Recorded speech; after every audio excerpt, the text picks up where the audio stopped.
So many of you, 36 of you emailed and asked me to bring slides. Did everybody who emailed get the slides? Okay, so I think we have one left over. For one other person. Okay, cool. All right, welcome back, and thank you, Karen, for bringing me a Final Four. Where'd you go? Doodad, where you are? Who you are? Yes. And it was a great game, even though we didn't win, and I hope many more people watched on Sunday than had watched the week before. Okay, and those of you who aren't seniors have to go to a game next year, because it's fun. All right, government growth and federal budget deficits and debt and Medicare and Social Security funding. So this part of the course touches on some of the same themes that we've touched on in the previous two parts of the course, but now we're doing post-World War II. It's the last one. There's no other handout for today. It was all graphs, and I was running late, so there you go. So the items that are in today's talk about government that we've touched on before, we've got some definitions. When we looked at the Great Depression, we talked about the full employment budget deficit, so we're going to go back and look at that a little bit again. But really, this one is really about how the role of the federal government in the economy really shifted with the Great Depression. So as we look at the post-World War II role of the government in the U.S. economy, it's a very different role after World War II than it was before the Depression. I don't think it's the war that makes the difference. I think it's the Depression that makes the difference. One of the things that I want to just put out there is that in the last, 20 or so years, talking about government has become very politicized. So if I say one thing, people, oh, she's a Democrat, and I say something else, oh, she must be a Republican. And I try very hard to put stuff out there that's independent of political persuasion. Okay, so I'm going to deal in what the facts are. And we've got CBO, the article I gave you is by the CBO, the Congressional Budget Office, which is pretty, what's the word I want? Bipartisan, nonpartisan. Yeah, nonpartisan and bipartisan used to be the same thing. So I just want to say, the goal is for us to think about this as economists and not to think about this as Democrats or Republicans, okay? That's the goal. All right, lots of charts, only one set of numbers, which you've seen before, and I'm going to throw them into another lecture later, so I did not make a handout for today. If we feel later like you wanted to have some of these charts in a larger form than you can get by printing out the slides, let me know, and I can go back, and for Thursday I can make a handout with some of these charts in them. All right, here we go. So contrasting, in this case, in terms of revenues, I really need to contrast before 1913 and after 1913. Before 1913, let me back up. In terms of here's poli-sci 1 piece, all right? Poli-sci 1, remember in the United States, we've got 50 of them now, and we only had 48 then. And we've got the federal government. So most of what I'm talking about today is the federal government. So I'm not talking about state and local and federal. I'm just going to focus on the federal government, which is, so what do we have? We've got our three branches. What are the three branches of the federal government?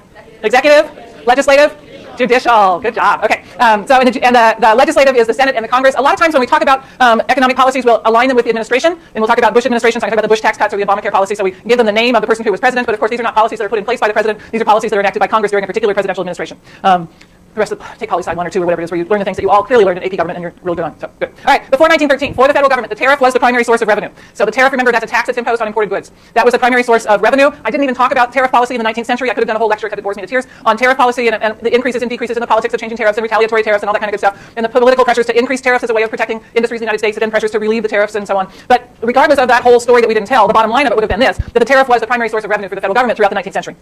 So for instance, when we talked about the land grants and the use of land grants, which was one of the two possible connections between the financing of colleges and universities and the financing of railroads. So one was that those are both examples of positive externalities, and the other is they were both funded with land grants. Why did they use the land grant? They used the land grant to subsidize construction of railroads, and they used the land grant to subsidize the establishment of colleges and universities, because the federal government didn't have a whole lot of cash.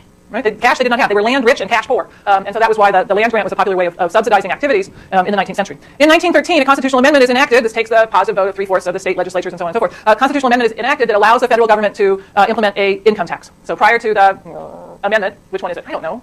16th, 17th, 16th, 18th and 20th are alcohol. Is that right? Yeah. 18th and 20th. So 16th is the federal income tax. You can see that I really care that you know which one it is. Okay, good. So the federal income tax is allowed as a result of constitutional amendment. And so starting in 1913, the federal government is allowed to levy an income tax. Initially, this income tax is levied on very high incomes.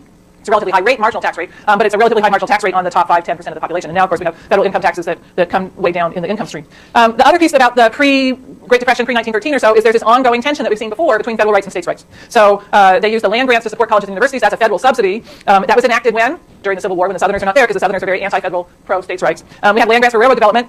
And we have no central bank from 1836 until the Federal Reserve Act of 1913. So there's not a lot of federal government activity in the economy. There's not a lot of money for the federal government to undertake any activity in the economy before things changed starting around 1913. Then we get very quickly in succession. We have 1913. We have the World War I, which the U.S. is involved in from 1917 to 1918. Then the 1920s, which were pretty cool. And then the Great Depression hits in 1929. And then I'm going to show you this picture. I have to look at my notes. Sorry. And then we get the Great Depression. But before I tell you that, let me show the picture that was next in the slides. The picture compares the amount of revenue the federal government got from customs levies, that's to say tariff revenue, with the amount that they received from internal revenue, which is to say corporate and individual income taxes. So what I did here was I just took, where's my red dot? There it is. I took the ratio. So this is, where am I? Pen. This is just the amount that they got from customs divided by the amount that they got from income taxes. And it starts at 1880. And so 1880 until just before the income tax is implemented, early here, 1880s are getting much more from the customs than they are from any kind of income tax. But look at how rapidly this changes. So that by the 1920s, this ratio of customs to income taxes is 0.2. So they're getting 4 times as much, about 5 times as much revenue from corporate and individual income taxes in the 1920s as they are from tariff revenue. So it's a very pronounced and very rapid change from when they implement the income tax to what happens there in the 1920s and beyond. The graph only goes to 1939 because that's the easy data that I could find in historical statistics. It really doesn't matter that it only goes to 1939 because this line would only get closer and closer to the zero axis as I go forward. They don't even split out tariff revenue anymore. Yep. Because the amendment was for an individual income tax, and there are other taxes that are on internal sources of revenue before 1913. So the 1913 amendment allows for the individual income tax, but those numbers include corporate income as well. Good question. Okay. So then what's the contrast? The contrast comes after the Great Depression, and we've got a few things that happen. One is the New Deal. We talked about the New Deal last week. The New Deal is more legislative than it is anything else, but that's really now an important piece because the New Deal is all about setting up new rules and regulations. It's about regulating what had been an unregulated economy, and the perception that an unregulated economy had really run amok. That there had been a whole bunch of problems that had resulted from not having very tight regulations over the economy. There's a whole switch in terms of attitude towards the appropriateness, I guess, of the federal rules and regulations, and so we get this increase in regulatory activity in a whole lot of different realms coming on the heels of the New Deal. Social Security Act. So I sent you may have seen the email that I sent earlier today. I just scanned in the memo that my mom gave me that was given to her in November 1936 from her employer, which was a Pabco, which I think was a paint or something company down here in Emeryville, when they started implementing the Social Security tax. So the first tax is collected in January 37, and the first benefits are paid out starting in 1942, and so that's a big change. And it's a change from an economy in which benefits for the elderly or benefits for the poor had been the province of state and local government. So many states had mother's pensions, for instance. Some states had some form of old age pension, but what we got with the New Deal was we got the federalization of these programs. So getting a federally run and administered and funded Social Security program, which is support for old age and also support for disabled. Getting federally funded and, well, not fully administered, but at least partly federally funded welfare programs. That's something that comes out of the New Deal. So yeah, I'll just leave it at that. And then the Full Employment Act of 1946. The Full Employment Act of 1946 is important, at least for macroeconomists, because the Full Employment Act of 1946 is when Congress says, essentially, we really have to take responsibility here for expansionary fiscal policy to ensure that the government, to ensure that the economy runs at full employment. So from an article online that I didn't give you the reference to, and I can't see my notes the way I set this up. This is from a Federal Reserve Bank of St. Louis memo some years ago, where the author compared what was in the initial bill that they first brought to Congress when they were considering this Full Employment Act and what winds up being in the final act that's passed in 1946. So I got to put my glasses on to see this. So the left-hand side is what's proposed, and the right-hand side is what's enacted. So and you get people like me that actually don't recognize the difference in Section 1. So Section 1 of the proposal was this act may be cited as the Full Employment Act of 1945. What actually gets passed is this act may be cited as the Employment Act of 1945, and the word full has disappeared. So my bad that I always call it the Full Employment Act of 1946, even though the word full is actually not in there. So that's just my bad. All right, so then what's in Section 2? Well, it starts out, and initially what they had in there is all Americans are entitled to an opportunity for useful, remunerative, regular, and full-time employment. That's axed out of the bill before it's passed. In order to assure the free exercise of the right to an opportunity for employment, the federal government has the responsibility to assure continuing full employment, that is the existence at all times of sufficient employment opportunities for all Americans. In Part D, to that end, the federal government shall provide such volume of federal investment and expenditure as may be needed to assure continuing full employment. So what was in the proposed bill that does not wind up in the final bill, right, is basically saying we should be at full employment. We should be at full employment all the time. And if the economy of its own devices is not at full employment, then Congress needs to prime the pump. Congress needs to increase government spending or increase transfer payments to ensure that the economy is always at full employment. So that's what was in the proposal in 1945. What winds up in the final act? Over on the right-hand side. This Congress hereby declares that it is a continuing policy and responsibility of the federal government to promote maximum employment, production, and purchasing power. So this is before the Phillips curve. So don't think, oh yeah, that's because they were thinking about the Phillips curve. The initial work on the Phillips curve doesn't come around. The first article is 1957, I think. I think that's right.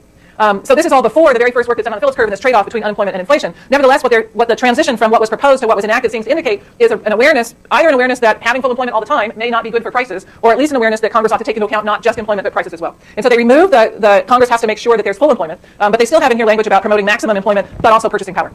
My friend in the green hair, are you with me or are you doing something else? Awesome. Love it. Thank you. Cool. All right. And then Section 3.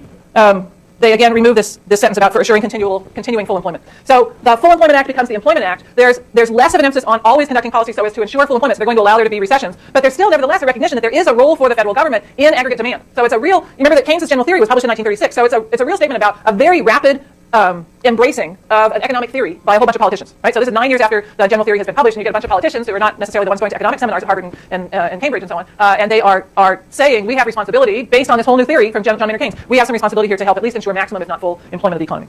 All right. So what do we get out of this? So some definitions, just to be sure that we're all clear and on the same page. Government outlays, when we talk about government outlays are government spending G, that's purchases of goods and services by the government, so by the federal government. It includes cars that are purchased for the Secret Service to drive. It includes bombs and missiles. It includes meals ready to eat for the Defense Department. It includes salaries of my cousins who work for the IRS, bless you. It includes all of that sort of stuff. And TR is transfer payments. Transfer payments are payments made to individuals by the government for which no good or service is produced in exchange. Social Security is a transfer payment. So when your grandmother receives a Social Security check, she's not working for the government in exchange for that check. Medicare and Medicaid are transfer payments. The doctor is not working for the government. The doctor is working for, I don't know, whatever healthcare group they work for. Aid to families with dependent children, or what's now called TANF, temporary assistance to needy families, is a transfer payment. Pell Grants are a transfer payment, so grants just for higher education. So all of these are things where money's received from the government by individuals, but you don't have to do anything for the government in exchange. And then the TA stands for the government receipts. The tax revenues are included in TA. Let me actually add in one definition that I didn't have in here, but it's worth making, and that's entitlement. My partner reminds me that people, when they vent on Facebook, don't necessarily want to be corrected, and I have to always sort of self-censor, because there was certainly a lot of stuff you know how things start on Facebook and then, well, y'all are so far beyond Facebook that it's only old people like me that are still on Facebook, but let me tell you about how Facebook works. You'll get something and then it gets forwarded and it shows up on your feed like over and over and over. So there was this thing that was going around about don't call it entitlements. I've worked my whole life for Social Security and it's not an entitlement. Yeah, it's entitlement. Because the difference between an entitlement and something else is one thing is something, a means, some transfer payments are means tested, which means that you only receive it if you have, in this case, low enough financial means. So if you have a transfer payment that is means tested, then for instance, unemployment insurance is means tested. You receive unemployment insurance because you're unemployed. So you have to have a low enough income or you have to have some other characteristic that allows you to qualify for that program, as opposed to something that you are entitled to simply because you live and breathe and are of a certain age. So Medicare is an entitlement. Social Security is an entitlement because you don't have to have a low income. They're not means tested. They don't look at what your income is before they decide whether they're going to send you a Social Security check. They don't look at your income before they decide whether or not you're eligible for Medicare. So transfer payments are either entitlements or means tested. The ones we're going to look at today, Medicare, Medicaid, and well, those are combined. Healthcare and Social Security, those are all entitlements.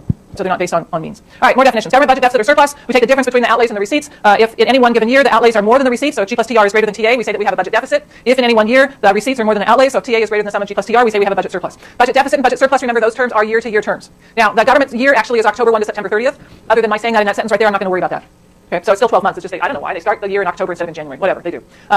But deficit and surplus are an annual thing, so they're based on a 12-month calendar year. As opposed to government debt. Government debt is the accumulation of budget deficits since the country began, minus the accumulation of government surpluses since the economy began. So you take the sum of the deficits in 1790, subtract the sum of the surpluses in 1790, and give or take, that will give you the total amount of outstanding debt. Total amount of outstanding debt, that's the IOUs. Most of those are in the form of government bonds, be they, probably all of them are in the form of government bonds. They can be long-term government bonds, 30-year or so. They can be very short-term government treasury notes, could be 30 days, or almost anything in between. Savings bonds, anybody get savings bonds? It's harder to give those things now, but in the old days, everybody used to get savings bonds for holidays and for birthdays. Those are pieces of the government debt. So that was grandma was lending $25 to the United States federal government on your behalf, and then you cash that in to buy books during your first semester. Good on the definitions? We're all good? Okay. If some of those things stumped you when you saw them the first time and you're still not clear on them, make sure that at some point in life, like in the next 4 weeks, you get clear on the difference, especially the difference between deficit and debt. Okay, pictures. Here we go. Lots of pictures.